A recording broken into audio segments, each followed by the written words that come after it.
Karibu katika episode ya pili. Kama ndo kwanza unaanza nasi, basi hujachelewa. Unaweza kuitazama episode ya kwanza kwa kugusa alama ya pop up inayojitokeza juu kabisa upande wa kulia mwa screen mwako ili tuweze kwenda pamoja. Mimi naitwa DJ Po na hii ni PVP Media Max. Mwamba Yang Ho tulipokuwa tumekomea ni pale alipokuja kugundua kwamba kile kichunusi alichokuwa nacho kilichokuwa kina rangi nyekundu eti kwa sasa hivi hakipo. Akakumbuka kwamba siku ya jana alikuwa amepuliziwa na ile perfume ya bidada. Akabaki kujiuliza tu, ina maana ile perfume ina uwezo wa kutibu kovu kwa muda wa siku moja tu? Tena siku yenyewe haijakamilika kwa sababu ilikuwa ni jana usiku. Mwamba alichoka, akachoka sana Clemence Mwandambo. Bidada Sojin nyakati za jioni akiwa ametoka ofisini kwake, siku ya leo aliweza kukutana na yule ex boyfriend wake akiwa na mwanamke mwingine. Akashangaa sana, yaani tumeachana jana afu leo na mwanamke mwingine, imekuwaje hiki tu? Akagundua kwamba hii haiwezekaniki kabisa, mapenzi yakawa moto kiasi kile, lazima alikuwa ananichiti kabla huyu. Akamfuata pale nje, lakini Mwamba akasema kwamba nilikuacha kwa sababu ya tabia yako ya kipumbavu kunichunguza kila wakati. Bidada Sojin kwa hasira akasema kuwa tatizo lako wewe sio nywele kuota zikiwa ndogo. Akamwambia nimekuchunguza katika DNA, nimekuja kugundua kwamba una jini ambazo zinaondoa nywele kila siku. Kwa hiyo ndani ya miaka 3 nywele zako zitakuwa zote zimepukutika na hazitowahi kuota tena. Afu mbaya zaidi ni kwamba mpaka watoto wako watazaliwa na uwalaza lazima walisi hicho kipara. Na akaambiwa kwamba una hatari kubwa sana ya kuweza kupata kansa kwa sababu ya jini ambazo ziko ndani ya mwili wako. Kwa kuwa leo uko sawa, unalinga, unabadilisha mademu kama unavyoweza, lakini nakuhakikishia kuwa ukifika miaka 40 yote haya niliyoyasema utakuja kunishukuru, kwani utakuwa ukiona kwa macho yako. Mzee baba alipata hasira, akatamani kwenda hata kumrapua bidada vibao, lakini kwa bahati nzuri kuna Mwamba ambaye alikuwa ni rafiki wa bidada wa udogoni, anafahamika kama Kang. Alipoweza kuona bidada anataka kupigwa, basi akaenda kusaidia. Huyu Kang anamiliki kamgawa fani hapo mjini, kanasumbua kweli kweli kwa sababu kana wateja sio poa. Akamwambia bidada kuwa siku nyingine unapotaka kumpenda mwanaume, basi akisha unanishirikisha, mimi nitakwambia kwamba huyu mwanaume ni sahihi au sio sahihi. Asijue kwamba bidada kiwango chake cha uchunguzi kimeshafikia mpaka kuchunguza kwenye masuala ya genetics. Yaani bidada ameshaingia ndani mpaka anachunguza mwili kwa ndani, yeye anataka kumchunguza mtu kwa nje. Hasa bwana kisanga huku kwa Mwamba Yang Ho, baada ya kuwa ametibika kile kikovu alichokuwa nacho, kumbe bana pale alipokuwa amepulizwa ile spray pakaanza kuota nywele kwa ghafla. Mwamba akajishangaa, akaanza kuona aibu hata alipoweza kufika ofisini. Manywele mimi yametokea wapi? Akafika na kuweza kuyanyoa. Kisha akaanza kukumbuka kwamba aliweza kutumia ile spray ambayo bidada aliweza kumpulizia, lazima amtafute huyu. Hasa bidada Sojin yuko ofisini kwake, akapokea ujumbe kuwa unahitajika kukutana na kiongozi mkuu wa madaktari hapa katika hospitali, ni haraka sana. Bidada akaanza kujiuliza, nimefanya kosa gani mimi jamani? Kakazi kinyendo aka tu nikifukuzwa mimi ndaanza kukota makopo sasa. Hasa bidada alipoingia katika ukumbi ambao anatakiwa kukutana na huyu jamaa, hakuamini macho yake kwamba mtu anayekwenda kukutana naye ni yule Mwamba Yang Ho ambaye alimtembezea kichapo siku ya jana. Kumbe huyu ndio kiongozi wa madaktari. Hasa bidada Sojin bana akajifanya kana kwamba eti hataki kumwangalia Mwamba usoni ili jamaa asiweze kumgundua, lakini naye jamaa akajifanya pia ameigiza kana kwamba mjui bidada. Mambo vipi bidada? Lakini bidada alipokuja kugundua kwamba Mwamba ni kama hajamgundua, akasema kuwa we kaka samani, hivi una tatizo katika familia yako? Mbona unafikiri una manywele yameotaota katika meno yako ya mashavu? Lakini sasa kwa bahati mbaya walikuwa wamesimama sehemu ambayo ni njia ya watu kuweza kupita. Sasa watu wakati wanapita hapa wakawa wanagonga wanajikuta wanagongana. Sasa bidada aka kana hofu sana, kana shtuka kwamba huyu jamaa kadri anavyozidi kumsogelea huenda atakumbuka tukio la jana, kakao kanaondoka. Mwamba kaona kwamba akiendelea kucheza na huyu kuku mwisho wa siku atampoteza. Akamfungukia bidada na kumwambia kuwa hivi wewe ni kitu gani ambacho unakichunguza zaidi hapa katika eneo hili la hospitali? Bidada akasema kwamba mimi nachunguza masuala ya uotaji wa nywele, uchunguzi wa DNA, vitu kama hivyo. Okay sawa, uchunguzi wako unasema kama ukimpulizia mtu dawa ya kuotesha nywele inakaa kwa muda gani? Akasema kuwa baada ya masaa 7 kutoka nilipompulizia nywele zake zitaota kama sungura. Mwamba alishtuka sana baada ya kusikia kuwa nywele zitaota kama sungura. Akamwambia kuwa kama ukipuliziwa eneo la kichwa, basi kuna nywele hata za sehemu nyingine zinaenda kuota pia. Lakini bado Mwamba akazidi kuigiza na kusema kwamba vipi kama mtu akitumia hair remover, yani kitoa nywele? Bidada akasema ndio kinaweza kikafanya kazi, lakini baada ya masaa 7 kutoka alipotumia lazima nywele zirudi katika hali yake. Basi Mwamba akamwambia bidada kwamba nina mazungumzo na wewe ya muhimu sana yanayohusiana na masuala ya hospitali yetu. Kuna mwanamke mmoja alikujaga hapa akiwa ni mjamzito, alikuwa anaitwa K Yang.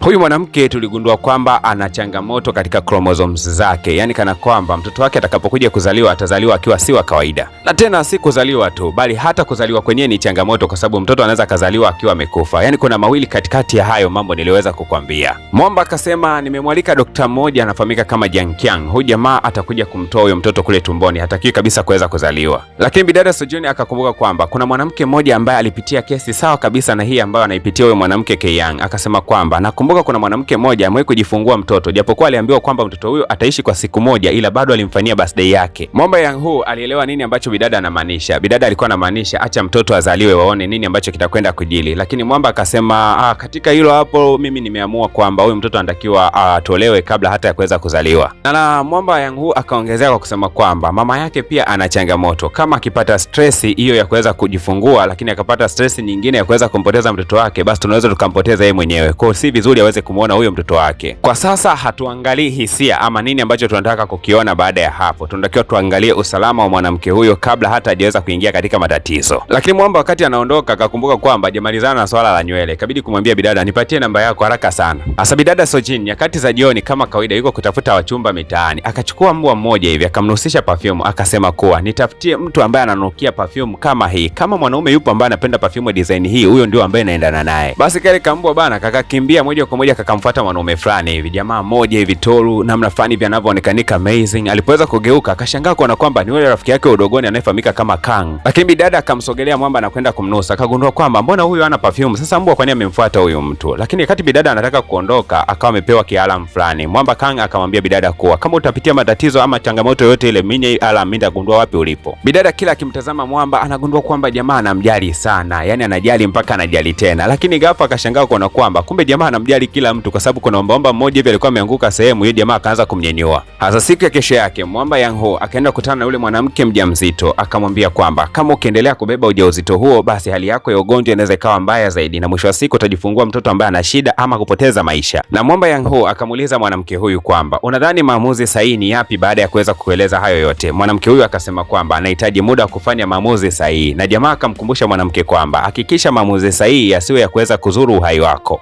Nyakati za jioni Mwamba Yang-hu alikutana na bidada mmoja anafahamika kama Mian. Huyu Mian alikuwa pogi nje ya nchi na siku leo ameweza kurejea. Aliporudi tu akamkumbatia sana Mwamba Yang-hu. Inaonekana kabisa kwamba Mian alikuwa kitamani sana kuwa mpenzi wa huyu Mwamba Yang-hu. Lakini bidada Mian alipomtazama Mwamba akamwambia kuwa mbona una mandevu mengi sana? Jamaa akajiziba akawasha gari lake na kukimbia. Aliporudi nyumbani akashangaa kuwa mandevu yameota sana. Haraka sana Mwamba akampigia bidada Sojini. Kisha bidada alipoweza tu kuona lile jina kwenye simu akawa na imagine kana kwamba jamaa atakuwa anafoka. Kwani umenipulizia dawa ambayo imenikuza manywele kiasi hiki? Na ni kweli kabisa kama ambavyo bidada alikuwa anafikiria. Akajipa ujasiri akapokea ile simu. Mwamba akaanza tu kuwaka. Wewe unajua ulinipulizia perfume ambayo inanikuza manywele mimi kila wakati. Niambie dawa ya kuweza kuyaondoa manywele haraka sana. Bidada kwa hofu akasema kwamba nakuhitaji kesho hospitalini, tafadhali uje katika dawati langu, nitakwenda kukupatia huduma, sawa Kesho yake bidada anatetemeka kweli kweli, sidhani kama na dawa huyo kuweza kuondoa hizo nywele zisiweze kuota. Akafika pale akaiangalia ile dawa ambayo Mwamba amemkabidhi. Ila bado bidada anaamini kwamba jamaa hamkumbuki. Akasema kwamba alafu sio mimi ambaye nilikuwa nimekupulizia kitu chochote kile. Mwamba akasema sio wewe, si ndio? Akamtolea kiatu chake ambacho bidada alikuwa amekiacha nyumbani kwake siku ile usiku kwenye vurugu.